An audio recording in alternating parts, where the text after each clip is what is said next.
Hello everyone, welcome to A Foreigner Farming in the Philippines. Look, even though we've had heavy rains, well, even though and because we have had heavy rains for, this is like the third or fourth day, we haven't watered out.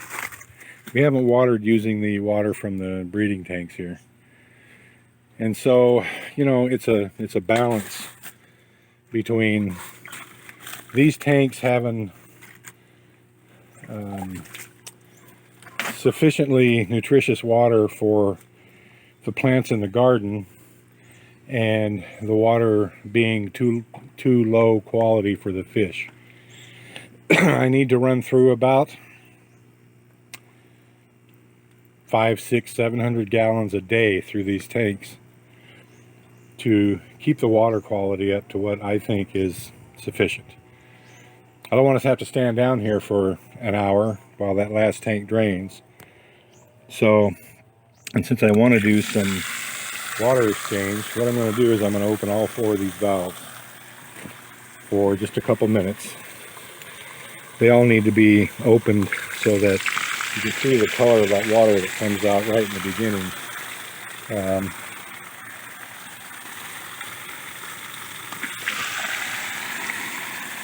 It's really dark. And so it will not only help with the water exchange, it will clean them a bit as well. So I'm going to let those 4 run for just a couple minutes. Yeah, a lot of good water is raining out, but I have to, and not being utilized, but I have to think of the fish as well. So I'm going to drop all these tanks down about 4 inches, maybe 6 I'm thinking, and then just turn the water on up there just for some water exchange.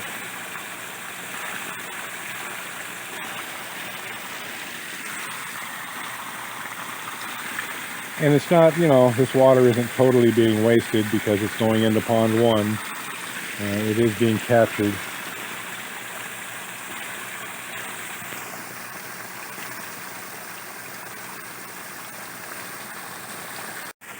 You know, there's a few different ways that I've taught myself how to judge water quality. And, you know, using the Secchi disc that I made is useful.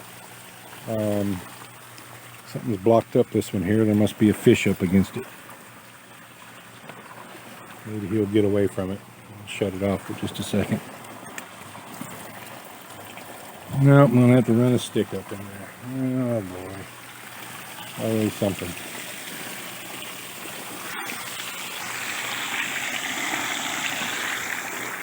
Hopefully this one's long enough.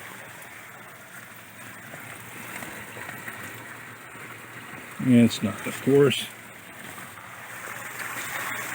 I had a long stick set here just for this reason. Of course, I can't put my hands on it right at the moment.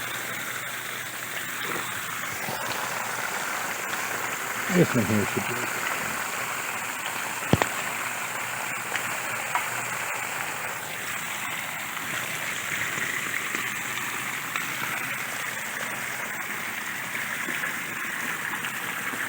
Well, whatever it was is unplugged itself.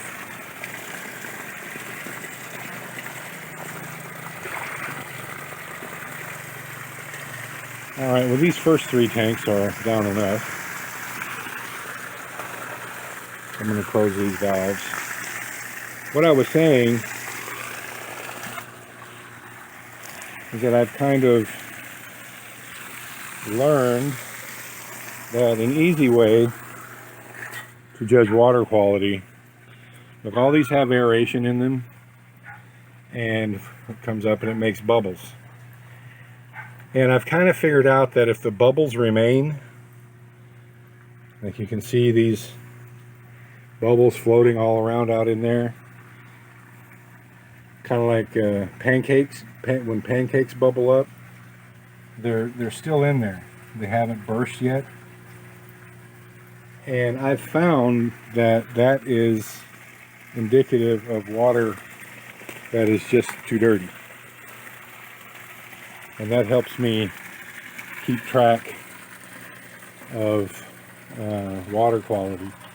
You can see, I'll go around and I'll show you in the other tanks. So take a visual of that right there, so you can see how the bubbles are in it. Alright, so you can see in these first tanks here, there's bubbles coming up, but they're not really staying in it. A few in this one, yes.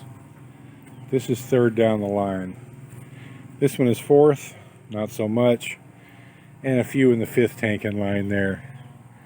But almost zero in the first two tanks. And what I also do to these when I go by, I've taken to just a real quick little off and on like that. You can see that this helps get the sludge out of the tanks, because there's a declivity right behind these drain valves, and so that's the lowest spot in the tank. And like every other day, I'll go by and release these valves just to purge them that much, just to get that last little bit out. And it's never much.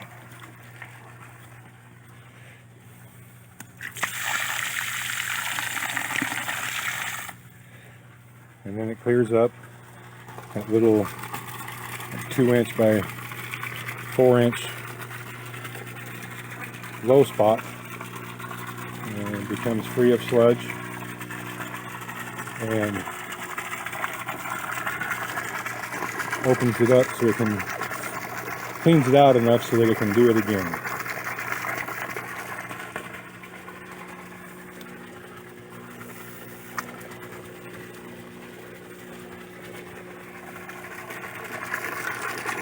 Alright, so it'll probably take about 20 minutes.